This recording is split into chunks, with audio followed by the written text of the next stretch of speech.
Hello guys! Some days ago we posted this video on our Instagram channel where a FPV drone was used for a long shot, flying through unbelievable path and very close to the actors. This got a lot of comments and questions, so we thought to have this podcast with the director of this project. He is Constantinos Samartzis.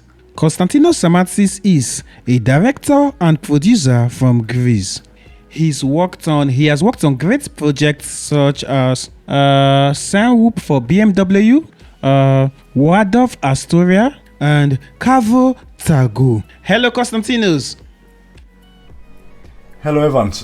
Thank you for the invitation on your podcast. So, how are you doing today? How is Greece? So, the summer starts to kick in here in Greece. The sun is up again, and I'm very happy for that. Oh, that's awesome. That's very good. So, we'll go straight to the question. All right? All right, yeah. Okay. These are some questions asked by some of our followers. And the first one is a question by someone with username at Core47. Now, the question he asked is, was this a free flight or was the drone on auto and following a flight path? All right. So this shot on a Sunwhoop, this is let's say a type of an FPV drone that it's better for it's smaller, has guards, and it's better for slow flights. So the answer is no. There's no auto mode there. The path you have to fly it manually, totally manually.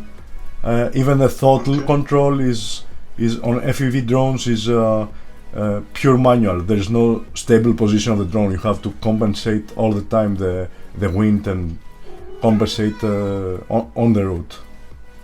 So to question number 2, not necessarily a question, but I'm going to ask a question after telling you what this user said. He's at Team Cruz Loves You.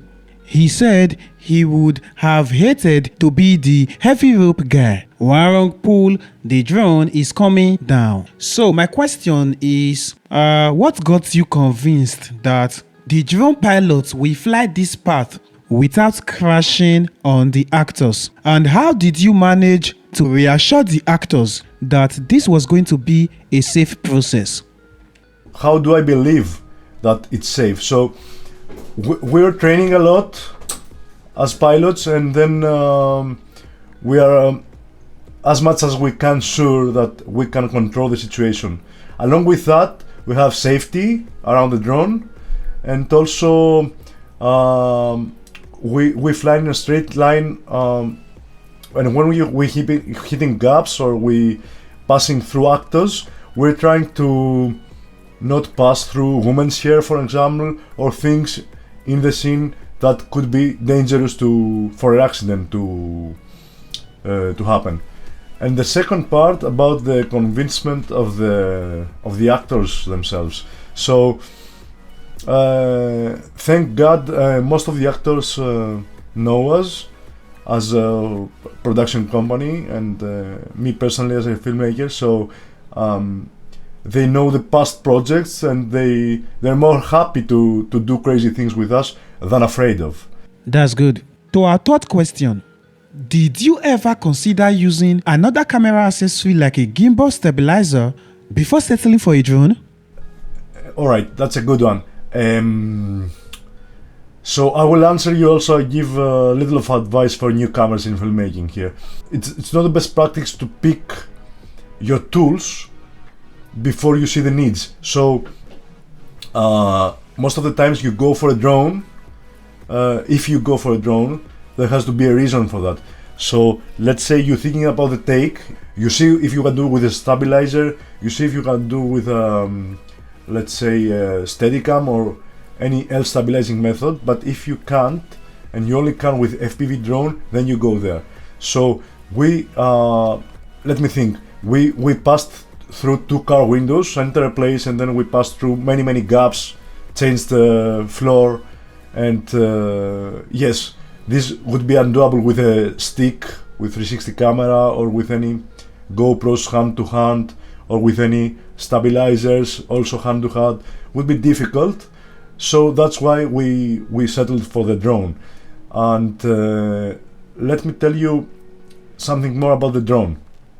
So when you have the running on the hand, you're producing this kind of movement when you're walking. Even if you're good on this, you're producing this breathing. So the vantage point of the camera is changing as you're walking. This is the most difficult thing to stabilize. So if you're a good pilot for an FPV drone, you can keep stable on the height. So when you're on the same level, if you're tilting a lot and panning a lot, but the camera stays in the same level, like this, not moving like this or this, just tilting and panning, then you can stabilize it easily. But if the vantage point changes position, then it's difficult. That's another one reason why we settled for the drone there. Okay.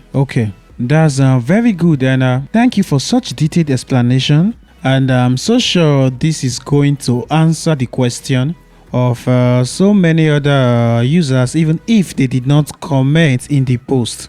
Now to question number 4. How many times did you have to try this before getting an okay shot? Right, most of the times you will need for this kind of shot, because it's complex, you will need around 10 to 12 times to get the shot.